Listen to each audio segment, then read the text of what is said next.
Alright, so let's talk about functions. Now, in this video, we'll go over the theory of functions and how they work. And then in the next video, we'll go over composite functions and inverse functions. Okay, so functions are basically machines which have inputs, a process, and outputs. And each input correlates to one output. So we can say that we have our inputs over here, the process, which is this bubble here, and then our outputs. So we have an input that goes in, a process that occurs, and then we have a value that comes out or gets outputted, or output. Now here is an example of this. This process doubles the input. So we can put in a value as our input of 2. And now the process doubles it. So we get 4 out. Or maybe we want to put -3 in. We get -6 out because it's just doubling the input. And then we put x in. Now it's not a number, but the process is still the same. It just doubles this input, so we get 2x. Right, so another way we write this, which is our main way of representing functions, is we say an input, x, goes in to this process, which we called fx, and it comes out as 2x. So we can say that this, once a process has occurred, by the way, this is for doubling. This is the same as the one on top. We can say that this process, once it's occurred, fx, is equal to 2x. Because it takes in this input x, and it doubles it, and this is your output. So let's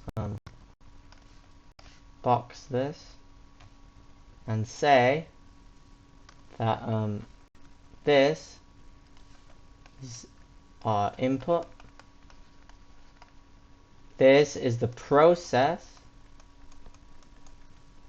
and this is our output.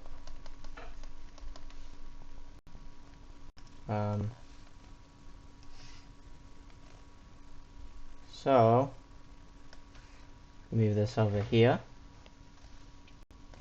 We can toy around with these. So, for example, we can represent any function like this. Let's stick with this one though. Let's say we have fx equals 2x. Now, what happens if we put a different input into here, like fy? Well, we get 2y because the input replaces everything in the output. So we're replacing x with y in the input, so every instant of x in the output also gets replaced to y. Think about it when you're going through a Word document and you want to find and replace a letter. If you wanted to replace all your lowercase a's with uppercase a's, all the a's in the output would turn into capital A's. So, for example, we could say fa gives you the word ant, and fa, like capital A, give you ant. You're just replacing that letter. And it's similar, it works in a similar way with this. So we could put a number here as well. So 2 would just be 2 times 2, because we're just replacing the x with a 2. And that equals 4. And what you can see is that we've already done that up here. We've done it here. We had 2, it went in and it came out as 4. This is just a general way of writing this process. In fact, we could put anything we wanted into it. We could put an exclamation mark or something, and we get 2 exclamation mark. Now, this exclamation mark can mean anything, but it just shows that you can replace it with anything, although the exclamation mark is not defined. But it just shows that you can replace x with, whenever you replace it with something, it will also replace it in the output. So yeah, we can actually have a go doing a few more examples. So let's start with this example. So we have fx equals 3x minus 5 over x. What is fa, f5, f minus 5, and f x plus 3? So that's our question. What are these values? Okay, so let's start with fa. Well, we learned last time we can, let's say I. Last time we learned in the last slide that we can just replace values with other values in the input. So instead of fx, we have fa. So we also replace this, every instance of x in the output, with a. That's our answer.